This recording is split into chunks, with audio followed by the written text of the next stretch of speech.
And as soon as it was morning, the chief priests held a consultation with the elders and scribes and the whole council, and they bound Jesus and led him away and delivered him over to Pilate.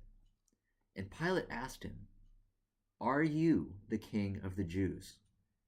And he answered him, "You have said so." And the chief priests accused him of many things, and Pilate asked him, "Have you no answer to make? See how many charges they bring against you?" But Jesus made no further answer, so that Pilate was amazed. Now at the feast he used to release for them one prisoner for whom they asked, and among the rebels in prison whom had committed murder in the insurrection, there was a man called Barabbas. And the crowd came up and began to ask Pilate to do as he usually did for them. And he answered them, saying, "Do you want me to release for you the king of the Jews?"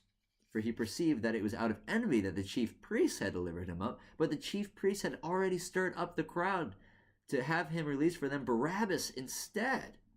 And Pilate again said to them, "What should I do with this man you call the king of the Jews?"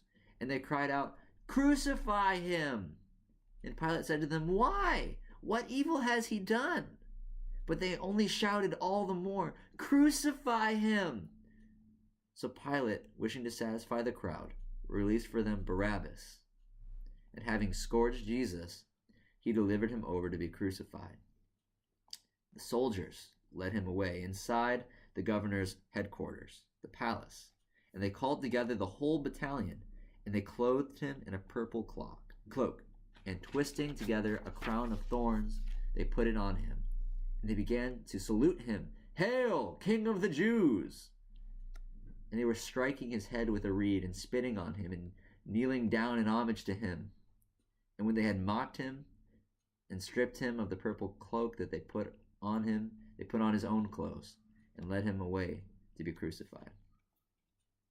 And they compelled a passerby, Simon of Cyrene, who was coming in from the country, the father of Alexander and Rufus, to carry his cross. And they brought him to the place called Golgotha, which means the place of a skull. And they offered him wine mixed with myrrh, but he did not take it. And they crucified him and divided his garments among them, casting lots for them to decide what each should take. And it was the third hour when they crucified him. And the inscription of the charge against him read, "The King of the Jews." And with him they crucified two robbers, one on his right and one on his left. And those who passed by derided him, wagging their heads and saying, "Ah, you who would destroy the temple and rebuild it in 3 days, save yourself, come down from the cross." And also the chief priests and the scribes mocked him to one another, saying, "He saved himself. He saved others. He cannot save himself. Let the Christ, the King of Israel, come down now from the cross, that we may see and we may believe." Those who were crucified with him also reviled him. And when the 6th hour had come, there was darkness over the whole land until the 9th hour. And at the 9th hour, Jesus cried out with a loud voice, "Eloi, Eloi, lama sabachthani," which means, my God, why have you forsaken me?" And some of the bystanders, hearing it, said, "Behold, he's calling Elijah." And someone ran and filled a sponge with sour wine, put it on a reed, and gave it to him to drink, saying, "Wait, let us see whether Elijah will come to take him down." And Jesus uttered a loud cry and breathed his last. And the curtain of the temple was torn in two from top to bottom. And when the centurion who stood facing him saw that in this way he breathed his last, he said, "Truly, this man was the Son of God." There were also women looking on from a distance, among whom were Mary Magdalene, Mary the mother of James the younger, and of Joseph, and Salome. When he was in Galilee, they followed him and ministered to him. And there were also many other women who came up with him to Jerusalem. And when evening had come, since it was the day of preparation, that is, the day before the Sabbath, Joseph of Arimathea, a respected member of the council, who was also himself looking for the kingdom of God, took courage and went to Pilate and asked for the body of Jesus.